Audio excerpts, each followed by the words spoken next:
വർഷ function കഴിഞ്ഞതിന് ശേഷം തൻ്റെ തുളസിമാല അഴിച്ച് ബെഡിൽ വയ്ക്കുവാണ്.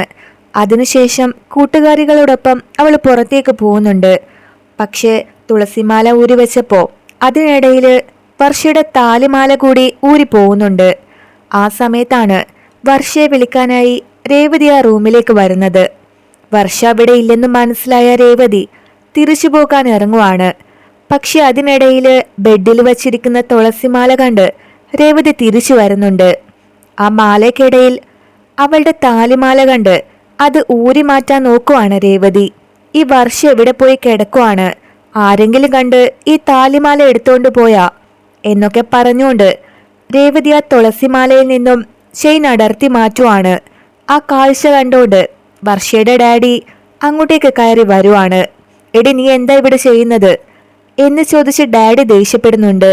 അത് അങ്കിൾ, ചെയിൻ തുളസിമാലയിൽ പെട്ടുപോയി, അത് ഊരി മാറ്റിയതാണ് എന്ന് രേവതി പറയുമ്പോൾ, എൻ്റെ മോളുടെ ചെയിൻ മോഷ്ടിക്കാനാണോ നീ ഇവിടേക്ക് വന്നത്? എന്തൊരു കള്ളിയാടി നീ ഇത്രയും വലിയ കള്ളിയായിരുന്നല്ലേ എന്ന് ചോദിക്കുവാണ് ഡാഡി. നിങ്ങൾ എന്താ ഈ പറയുന്നത്? എനിക്കൊന്നും മനസ്സിലാവുന്നില്ല എന്ന് രേവതി പറയുമ്പോൾ, ചുമ്മാ അഭിനയിക്കാതെടി, ഞാനെല്ലാം കണ്ടോണ്ടാ വന്നത്. എടി മഹിമേ എന്നയാൾ ഉറക്കെ വിളിക്കുന്നുണ്ട്. നിക്ക് ചന്ദ്രമതി അമ്മ, ഞാൻ ഇപ്പോൾ വരാമെന്ന് പറഞ്ഞ് മഹിമ അകത്തേക്ക് വരുവാണ്.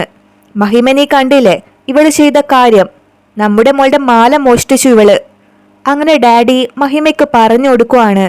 എന്താ ഇത്, നീ അകത്ത് എന്ത് ജോലി ചെയ്തോണ്ടിരിക്കുവായിരുന്നു എന്ന് മഹിമ ചോദിക്കുമ്പോൾ, ആൻറ്റി, ഇദ്ദേഹം എന്താ പറയുന്നതെന്ന് എനിക്കിതുവരെ മനസ്സിലായിട്ടില്ല എന്ന് രേവതി പറയുവാണ്. മനസ്സിലായിട്ടില്ലെന്നോ? വർഷമോളുടെ ചെയിൻ മോഷ്ടിച്ചിട്ട് ഒന്നും അറിയാത്ത പോലെ അഭിനയിക്കുന്ന കണ്ടോ എന്ന് ചോദിച്ച് ഡാഡി ചൂടാവുകയാണ്. എന്താ ഇത്, മാലയിൽ നിന്നും ചെയിൻ അടർത്തി മാറ്റുമായിരുന്നു ഞാൻ എന്ന് രേവതി പറയുമ്പോൾ, ചുമ്മാ കള്ളക്കഥയൊന്നും നീ ഉണ്ടാക്കി പറയണ്ട, ഞാനെല്ലാം കണ്ടോണ്ട് വന്നതല്ലേ എന്ന് പറയുന്നുണ്ട് ഡാഡി. എന്ത് ജോലി ചെയ്യുമായിരുന്നോടി നീ? സ്വന്തം വീട്ടിലെ ഫംഗ്ഷന് തന്നെ ഇങ്ങനെ വന്ന് മോഷ്ടിക്കാൻ തോന്നിയല്ലോ എന്ന് ചോദിച്ച് മഹിമ രേവതിക്ക് നേർക്ക് വരുവാണ്. അങ്ങനെയൊന്നും അല്ല ആൻറ്റി, ഈ തുളസിമാലയിൽ ചെയിൻ വന്ന് പെട്ടതാണ്, അത് വർഷ ഊരി വെച്ചതായിരിക്കും, അത് ഞാൻ അടർത്തി മാറ്റുമായിരുന്നു എന്ന് രേവതി മറുപടി കൊടുക്കുന്നുണ്ട്. എടി കള്ളമൊന്നും നീ പറയണ്ട, നീ ഒരു പഠിച്ച കള്ളിയാണല്ലോടി എന്നയാള് രേവതിയെ വിളിക്കുവാണ്. നിങ്ങൾ എന്താ ഇങ്ങനെയൊക്കെ സംസാരിക്കുന്നത് എന്ന് രേവതി ചോദിക്കുന്നുണ്ട്. അവരുടെ ബഹളം കേട്ട് ചന്ദ്രമതി അവിടെ ഓടിയെത്തുവാണ്. എന്താ മഹിമേ, എന്തു പറ്റി എന്ന് ചന്ദ്ര ചോദിക്കുമ്പോൾ, നിങ്ങളുടെ മരുമകള് ചെയ്ത പണി നോക്ക് എന്ന് പറയുവാണ് മഹിമ. ഇവൾ എന്താ ചെയ്തേ എന്ന് ചന്ദ്ര ചോദിക്കുമ്പോൾ, രേവതിയുടെ കൈ പിടിച്ച് അതിനകത്ത് വച്ചിരിക്കുന്ന മാല മഹിമ അവർക്ക് കാണിച്ചു കൊടുക്കുന്നുണ്ട്. ഞാനൊരു പണി ഇവള് ചെയ്യുമെന്ന് ഞാൻ കരുതിയതേ ഇല്ല ചന്ദ്രമതി അമ്മ എന്ന് മഹിമ പറയുമ്പോൾ, രേവതി പൊട്ടിക്കരഞ്ഞുകൊണ്ട് സച്ചിയുടെ അടുത്തേക്ക് ഓടിപ്പോവാണ്. ശേഷം സച്ചിയെ കെട്ടിപ്പിടിച്ച് കരയുന്നുണ്ട്. എന്തു പറ്റി രേവതി, എന്തിനാ നീ ഇങ്ങനെ കരയുന്നേ എന്ന് സച്ചിയും രവിയേട്ടനും ഒക്കെ ചോദിക്കുവാണ്.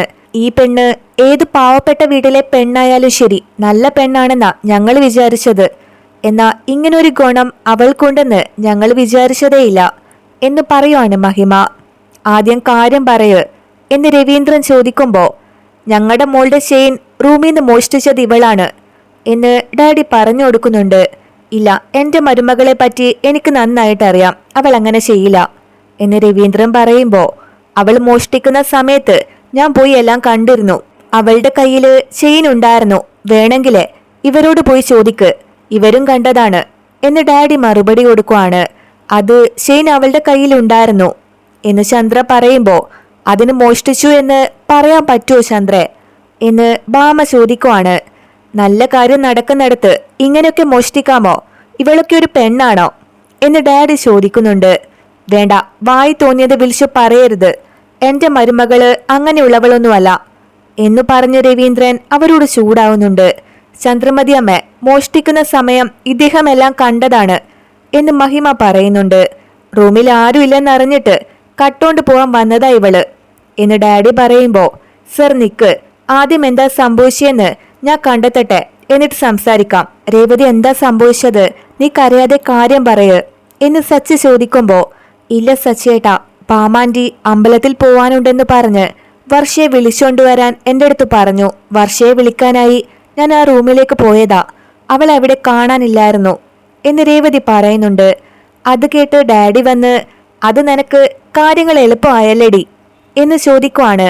സർ നിർത്ത്, കുറച്ച് അവളെ സംസാരിക്കാൻ അനുവദിക്ക്, നീ പറയ രേവതി എന്ന് സച്ചി പറയുമ്പോ ഞാൻ കട്ടതല്ല സച്ചേട്ടാ, വർഷ ഇട്ടിരുന്ന തുളസിമാല അവിടെ ഉണ്ടായിരുന്നു, അതില് അവൾ ഇട്ടിരുന്ന ചെയിനും പെട്ടുപോയിട്ടുണ്ടായിരുന്നു, അറിയാതെ പെട്ടതാണെന്ന് വിചാരിച്ച് ഞാനത് എടുത്തു മാറ്റാൻ പോയതാ, വർഷയ്ക്ക് കൊടുക്കാൻ വേണ്ടിയായിരുന്നു എന്നൊക്കെ പറയുവാണ് രേവതി. ഓ മാല മോഷ്ടിച്ചതും പോരാ, ഇപ്പൊ ഒരു കള്ളക്കഥ ഉണ്ടാക്കി പറയാനും നീ തുടങ്ങിയോ എന്ന് ഡാഡി ചോദിക്കുമ്പോ ഇങ്ങനെ മോഷ്ടിക്കുന്ന ശീലം ഞങ്ങളുടെ കുടുംബത്തിൽ ആർക്കുമില്ല, എത്ര സ്വർണം മുന്നിൽ വെച്ചാലും ഞങ്ങളുടെ കുടുംബത്തിൽ ആരും അതൊന്നും എടുക്കാൻ പോവാറില്ല എന്നൊക്കെ പറഞ്ഞ് മഹിമ ദേഷ്യപ്പെടുന്നുണ്ട്. അവള് കള്ളം പറയുന്നതാ മഹിമേ, വർഷയുടെ മാല മോഷ്ടിക്കാൻ വേണ്ടി ഇവള് തന്നെയാണ് തുളസിമലയില് ചെയിൻ മാറ്റിവെച്ചത് എന്നൊക്കെ അച്ഛൻ വാദിക്കുവാണ്. രേവതി മോള് വർഷയ്ക്ക് കൊടുക്കാനാ എടുത്തേന്നു പറഞ്ഞില്ലേ, പിന്നെ നിങ്ങൾക്ക് എന്താ പ്രശ്നം എന്ന് രവിയേട്ടൻ ചോദിക്കുമ്പോ ഇത് ഞാൻ വിശ്വസിക്കണോ എന്ന് ഡാഡി ചോദിക്കുന്നുണ്ട്. സർ, നിങ്ങൾക്ക് കാര്യങ്ങളൊക്കെ അങ്ങനെ തോന്നിക്കാണും, എന്നാ രേവതി അങ്ങനെ ചെയ്യുന്നവളൊന്നുമല്ല, നിങ്ങളെന്തോ തെറ്റിദ്ധരിച്ചിരിക്കോ എന്റെ ഭാര്യയെ എന്ന് പറയുവാണ് സച്ചി.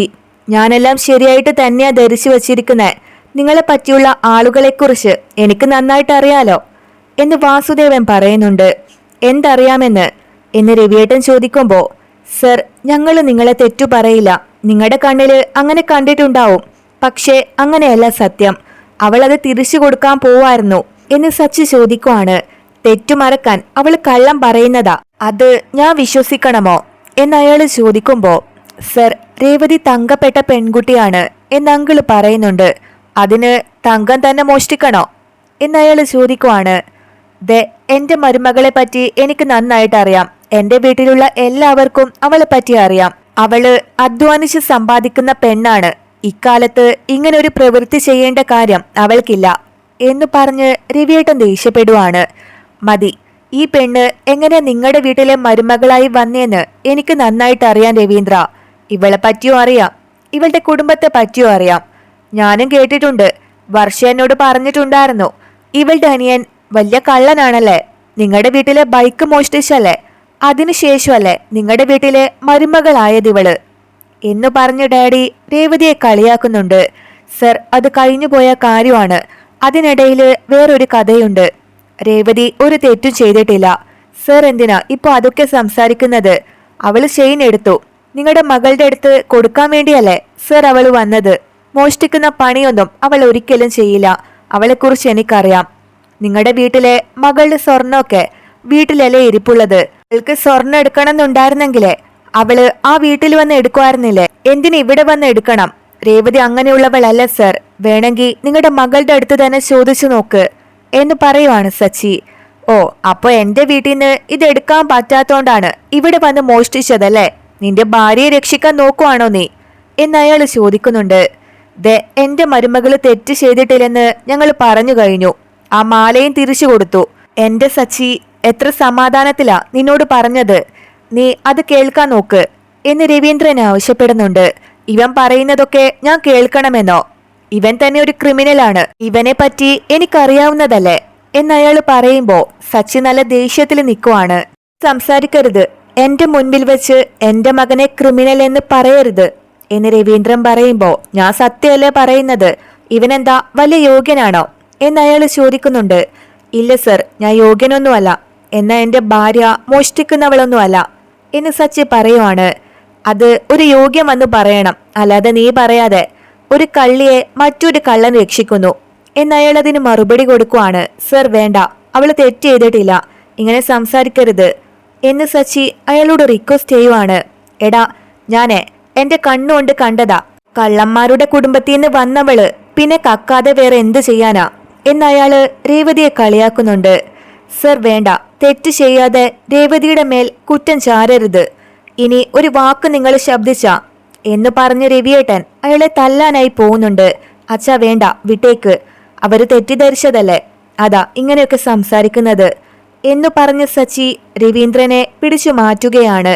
സർ, നമ്മുടെ കണ്ണിൽ കാണുന്നതെല്ലാം ശരിയായിരിക്കണമെന്നില്ല, അത് വിശദമായി അന്വേഷിച്ച് സത്യം അറിയണം എന്നൊക്കെ സച്ചി അയാളോട് പറയുന്നുണ്ട്.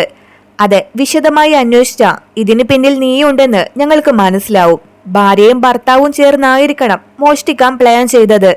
ഇവനെ പറ്റി നാട്ടിലെല്ലാവർക്കും അറിയാവുന്നതല്ലേ. ഗുണ്ട, കുടിയൻ, പൊറുക്കി എന്നൊക്കെ അയാള് സച്ചിയെ വിളിക്കുവാണ്. അതൊക്കെ കേട്ട് സച്ചി ആകെ ഷോക്കായി നിൽക്കുവാണ്. ദേ നോക്ക്, ഇനി ഒരു വാക്ക് നീ സംസാരിച്ച എന്നു പറഞ്ഞു രവീന്ദ്രൻ അയാളെ അടിക്കാനായി ചെല്ലുവാണ്. ഇവൻ കുടിയൻ തന്നെയല്ലേ, ഭർത്താവും ഭാര്യയും ചേർന്ന് തന്നെയാണ് ഇത് ചെയ്തിരിക്കുന്നത്. ഇവൻ മോഷ്ടിക്കും, എന്നിട്ട് ആ പണം വെച്ച് ഇവൻ കുടിക്കാൻ പോവും, അതാ ഇവന്റെ ശീലം എന്നയാൾ പറയുമ്പോ സർ വേണ്ട എന്ന് സച്ചി ഒരിക്കൽ കൂടി പറയുന്നുണ്ട്. എടാ നിർത്ത്, നിനക്ക് ചേർന്ന ഭാര്യ തന്നെയാണ് നിനക്ക് വന്നിരിക്കുന്നത്. എന്ത് ധൈര്യം വന്നടി എന്റെ വീട്ടിൽ വന്ന് മോഷ്ടിക്കാൻ? എടി, നിനക്ക് ഇതൊന്നും നാണക്കേടല്ലേ? നിന്റെ അച്ഛനും അമ്മയും നിന്നെ ഇങ്ങനെയാണോ പഠിപ്പിച്ചു വച്ചിരിക്കുന്നത്? അച്ഛന് വേണ്ടി നീ എന്തും ചെയ്യുമോടി? എന്റെ വീട്ടിലെ സ്വർണം മോഷ്ടിച്ചിട്ടാണോ നീ ഭർത്താവിന് കുടിക്കാൻ കാശ് കൊടുത്തു വിടുന്നത്? നീ എന്തിനാ പൂക്കട വെച്ചിരിക്കുന്നേ? ടിവിയിൽ പോയി പിച്ച എടുത്തൂടടി നിനക്ക്. അങ്ങനെ പറഞ്ഞത് കേട്ട് സച്ചി കൈ ഉയർത്തി ഡാഡിയുടെ മുഖത്ത് തന്നെ ഒരടി കൊടുക്കുവാണ്. ആ കാഴ്ച കണ്ടുകൊണ്ട് വർഷയും ശ്രീകാന്തും പുറത്തുനിന്നും കയറി വരുന്നുണ്ട്. എന്നാൽ സച്ചി വർഷയുടെ ഡാഡിയെ വീണ്ടും പിടിച്ചടിക്കുവാണ്. എല്ലാരും കൂടി സച്ചിയെ പിടിച്ചു മാറ്റാൻ നോക്കുന്നുണ്ട്.